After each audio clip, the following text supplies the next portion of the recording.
Hey class, I'm Sarah Spiker. Instead of sending you a zillion remind text messages, I thought I would just send you a video to get the point across instead. So we need to first talk about what an artifact is, because after reviewing some of your guys' assignments, it's not clear that all of you are quite getting it yet. So an artifact has to be a physical object, something that you can touch, see, smell, whatever it may be. So for some of you, this could be from your culture. It could be a religious artifact, an artifact from your job, or something from your hobby. And these three things need to be outlined in your 1, 2, and 3 main body points as the object themselves. So a lot of you are posting things that are close, could definitely get to be a main point, but isn't quite worded properly. Let me give you some examples, and I'm not calling anyone out. These are great things that can be transitioned easily into who you are and what you are. We just need to tie it to an object. So the first thing, we had someone say that being a nurse was one of their main points. Fantastic. But what you need to do is tie that to an object, something like scrubs or a stethoscope or something that is going to be representative of what you do. Maybe it's a clipboard because you are constantly taking patient data and stats. Whatever it may be, you can use that object, explain what it is, and then launch it into a discussion of what being a nurse means for you.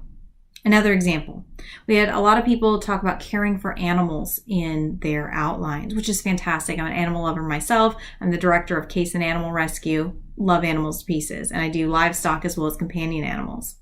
So what we would need to do, instead of in our, body point, our 1, 2, or 3 point on our outline, saying, we care about animals or maybe showmanship or whatever it may be, tie to something specific like a halter or a collar, or if you want to bring your cow into the video, that's fine too, or a picture of your cow, because that's a physical object of a physical object. That works fine. Maybe it's a lead rope. You need to give me something that is tangible that can ground and focus the discussion, and then again, launch it into what that means about you and why you care about animals. But give me something specific. So my dog recently died. I might ultimately use something along the lines of his collar, right? Or any of the numerous things I have in my office that are Basset Hound related. You can see a couple of them right here and here, okay? Use physical objects to talk about your love of animals or your love of showmanship or livestock or FFA or whatever it may be.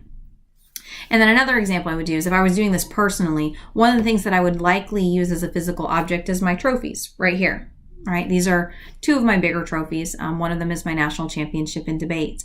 And I would use this trophy to talk about it's more than just a trophy. This to me is a symbol.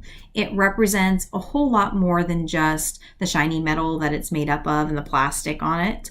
Instead, it is 4 years of hard commitment, of late nights, of tubs upon tubs. We didn't use digital filing, so tubs upon tubs of paper files.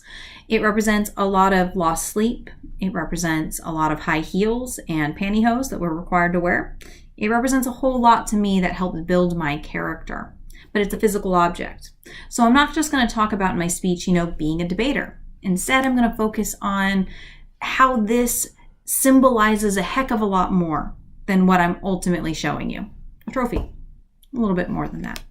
So hopefully this is going to help you guys reformulate some of your outlines as you start prepping your speeches. Make sure that it is object-centered. You're looking for 3 objects in your speech, and then launch into how those things, what they are first, if it's not really obvious, and then how those things shape who you are as a person, whether that be career, religiously, culturally, hobby-wise, whatever you are interested in, okay? So if you have questions, feel free to text me back through Remind. I'm trying to furiously get through your guys' outlines so that you have some time to turn around, make those corrections, and then submit your videos by Sunday. Thanks.